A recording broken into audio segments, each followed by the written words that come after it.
কোনো মহিলার কপালে যদি 4টা পরীক্ষা আসে তাহলে ওই মহিলার কপাল পুড়েছে ব্যাপারটি এমন নয়, বরং ওই মহিলার তাকদির আল্লাহ আরও পরিবর্তন করে দিচ্ছেন। 4টা পরীক্ষার মাধ্যমে আল্লাহ রাব্বুল আলামিন তার সম্মান বাড়িয়ে দিতে পারেন। সুবহানাল্লাহি বিহামদি। খুব চমৎকার একটা বিষয়। মা বোনদের ক্ষেত্রেও ইসলামে অনেক ইনস্ট্রাকশন রয়েছে। আমরা বেশিরভাগ ক্ষেত্রে আলোচনার সময় অনেক বন্ধুরা অনেক সময় কথা থাকে, হুজুর শুধু পুরুষদের জন্যই তো ওয়াজ করেন, আমাদের কি কোনো কিছু নাই? মা বোনদের 4টা এমন বিষয় জীবনের সাথে জড়িত রয়েছে, এটা খুব গুরুত্বপূর্ণ বিষয়। তার মধ্যে 1 নাম্বার হচ্ছে, কোনো নারীকে আল্লাহ রাব্বুল আলামিন যদি ভালোবাসেন বা কোনো নারীকে যদি আল্লাহ পছন্দ করে তার জীবনের গুনাহ মাফ করাতে চান, সফলতার দিকে নিতে চান, তাহলে 1 নম্বরে আল্লাহ রাব্বুল আলামিন অনেক ক্ষেত্রে অনেক নারীদের জীবনে অপবাদ, মিথ্যা অপবাদ দিয়ে তাদের জীবনে আল্লাহ পরীক্ষা নিয়ে আসেন। কেননা মিথ্যা অপবাদ এমন জিনিস, আল্লাহর হাবিব সাল্লাল্লাহু আলাইহি ওয়াসাল্লাম জানিয়েছেন, এই পৃথিবীতে যত কবিরা গুনাহ রয়েছে, কবিরা গুনার মধ্যে সবচেয়ে বড় কবিরা গুনাহ হচ্ছে 3টা। তার মধ্যে একটা হচ্ছে কওলা জুর ও শাহাদাতি জুর, মিথ্যা অপবাদ দেওয়া। কোনো অনেক সময় এমন হয় সমাজে চলতে ফিরতে একজন নারীর জীবনে সতীসাধী নারীর বিরুদ্ধে অনেক সময় মিথ্যা অপবাদ আসে। হয়তো সে হারাম কোনো কাজ করে নাই, তার ব্যাপারে হারাম রিলেশনের অপবাদ আসে।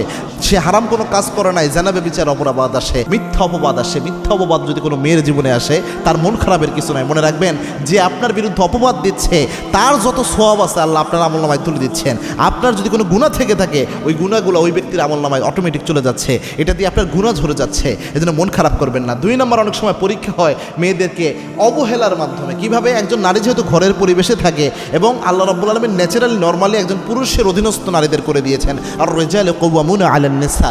এই ক্ষেত্রে অনেক ক্ষেত্রে অনেক মেয়েরা তার স্বামীর কাছে অবহেলার শিকার হয়, তার স্বামীর পরিবারের কাছে অবহেলার শিকার হয়, অবহেলিত, তুচ্ছ তাচ্ছিল্য, কষ্ট ক্লেশে তার জীবনটা কাটে। এটাও অনেক নারীর জীবনে পরীক্ষা হিসেবে আসে। কেননা এই অবস্থায় আল্লাহ দেখতে চায় ওই বান্দি কতটুকু ধৈর্য ধারণ করে। আপনি যদি ধৈর্যের সাথে জীবনটা পার করতে পারেন, অথবা আপনি যাই করেন, এরকম যে পরীক্ষায় আসুক, যদি আপনি সবর করতে পারেন এবং বুঝে শুনে স্টেপ নিতে পারেন, অবশ্যই আল্লাহ রাব্বুল আলামিন এই পরীক্ষার মাধ্যমে আপনার জীবনে গুনাহ মাফ করিয়ে দেয়। 3 নাম্বার হচ্ছে, অনেক ক্ষেত্রে অসুস্থতা আসে অনেক নারীর জীবনে, এবং কি আল্লাহর হাবিব সাল্লাল্লাহু আলাইহি ওয়াসাল্লাম বলতেন, জ্বরকে তোমরা গালি দিও না, যার জ্বরের তীব্রতা যত বেশি তার ইমানের তীব্রতাও তত বেশি। আবার আল্লাহর হাবিব বলতেন, ইমানদার বান্দার যে শরীরে অসুস্থতা আসে, প্রত্যেক জিনিসের তার গুনাহ ঝরে যায়, এবং কি পায়ের মধ্যে যে কাঁটাবিদ্ধ হয় ইমানদার গোলামের, ওই কাঁটার বিনিময়ে আল্লাহ রাব্বুল আলামিন তার সমস্ত গুনাহ আল্লাহ মাফ করে দেয়। কাঁটার বিনিময়ে আল্লাহ গুনাহ ছড়াইয়া দেয়। সুবহানাল্লাহি বিহামদি। এজন্য অসুস্থতা কোনো নারীর জীবনে আসলে এটাও খুব একটা খারাপ না। এক্ষেত্রে গালিগালাজ করবেন অসুস্থতাকে, আল্লাহকে বলবেন না আল্লাহ শুধু আমারই দেখে